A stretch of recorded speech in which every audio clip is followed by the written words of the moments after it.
नमस्कार, मैं अमित। आप देख रहे हैं लाइव पब्लिक। इस वीडियो में बात करते हैं कि बिहार में बड़ा प्रशासनिक फेरबदल होने जा रहा है। बिहार को जल्द एक नए डीजीपी और एक नए मुख्य सचिव मिलने जा रहे हैं। पूरी खबर आपको विस्तार से बताएंगे, किन किन नामों की चर्चा है बताएंगे। लेकिन उससे पहले अगर आप हम यूट्यूब पर हमें देख रहे हैं तो लाइव पब्लिक के चैनल को जरूर सब्सक्राइब कीजिए।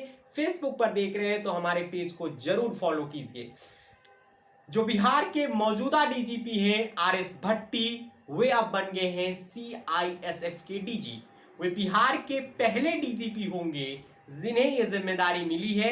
सीआईएसएफ के डीजी का मतलब होता है देश में जो हवाई अड्डे होते हैं उनके सुरक्षा की सारी जिम्मेदारी अब भट्टी साहब के कंधों पर होगी। इसके अलावा आपको बता दें कि आरएस भट्टी जो डीजीपी बने हैं सीआईएसएफ के, उनका ऐसे कई अधिकारी हैं हाल के वर्षों में, हाल के दशकों में बिहार से जुड़े हुए, जिन्हें सीआईएसएफ हेड करने का मौका मिला है।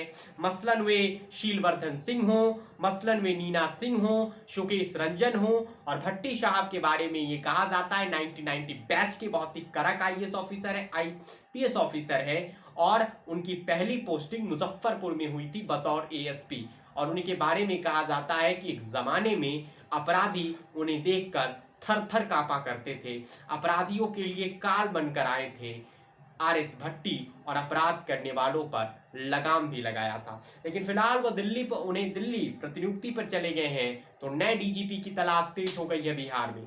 बिहार में नए डीजीपी के तौर पर 3 से 4 नाम मुख्य रूप से है। आपको बता दें कि आरएस भट्टी 1990 बैच के आईएएस ऑफिसर है। 2022 के दिसंबर महीने में उनकी नियुक्ति हुई थी, उन्हें डीजीपी बिहार में बनाया गया था। 1 साल पहले हुए केंद्रीय प्रतिनियुक्ति पर जा रहे हैं। 2022 के दिसंबर में बिहार में महागठबंधन की सरकार थी, आरजेडी सरकार का हिस्सा थी, लेकिन अब परिस्थिति बदल चुका है। नीतीश कुमार बीजेपी के साथ जाकर सरकार बना चुके हैं, 8 महीने होने को हैं, तो परिस्थितियां अब बदली हुई है। आपको बता दें कि आरएस भट्टी की छवि कड़क आईपीएस ऑफिसर की रही है।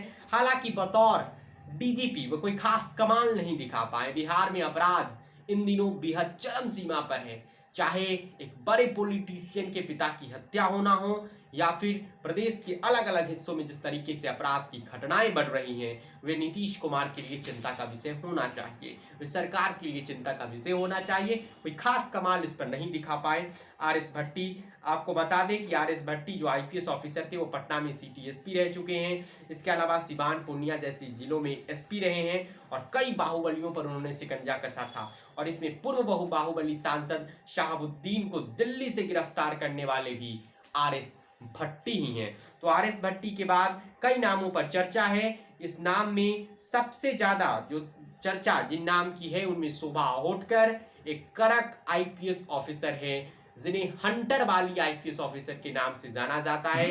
अपने तेवर के लिए जाने जाती नहीं है। और फिलहाल नीतीश सरकार शोभा अहोटकर को अगर डीजीपी बनाती है, जो रेस में सबसे ऊपर है, तो वे बिहार की पहली महिला डीजीपी होंगी। वह इतिहास रच सकती है, वे रेस में आगे हैं। इसके अलावा रेस में आलोक राज और विनय कुमार भी आगे हैं।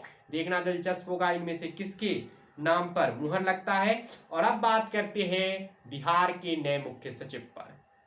वीडियो अंत तक देखिएगा, क्योंकि खबर है कि के पाठक बिहार के नए मुख्य सचिव बन सकते हैं।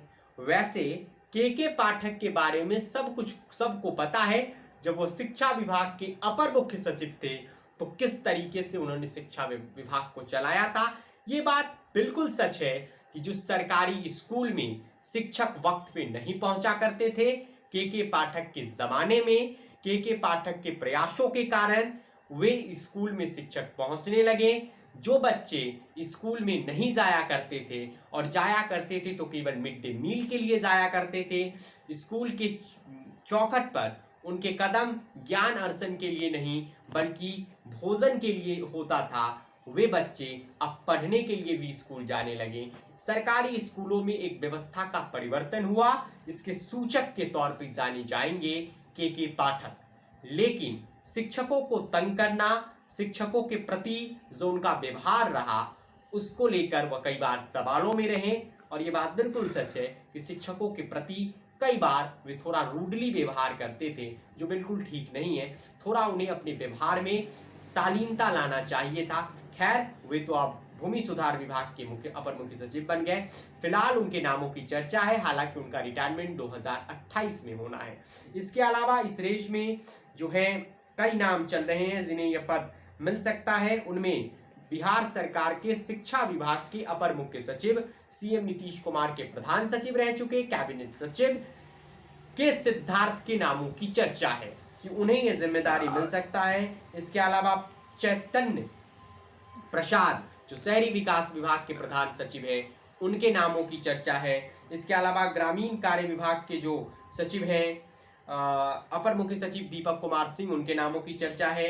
1993 बैच के पंचायती राज विभाग के अपर मुख्य सचिव मिहिर कुमार। इसके अलावा कला संस्कृति विभाग की अपर मुख्य सचिव हरजीत सिंह कौर। इसके अलावा स्वास्थ्य विभाग के अपर मुख्य सचिव, स्वास्थ्य विभाग के प्रधान सचिव प्रत्युत अमृत के नामों की चर्चा है। इसके अलावा 1990 के बैच के विकास आयुक्त चैतन्य प्रसाद हैं। 1990 के ही राजस्व परिषद के अध्यक्ष के पाठक तीसरे नंबर पर आते हैं। और वरीयता के आधार पर अगर आप देखेंगे तो 1990 में सबसे ऊपर है चैतन्य प्रसाद, फिर आते हैं के पाठक। तो इन नामों की चर्चा है। इसके अलावा प्रत्युत अमृत के नामों की चर्चा है, के सिद्धार्थ के नामों की चर्चा है, लेकिन खबर है कि के पाठक के नाम पर भी विचार हो रहा है। फिलहाल इस वीडियो में बस इतना ही। आप हमारे YouTube चैनल लाइव पब्लिक को जरूर फॉलो करें।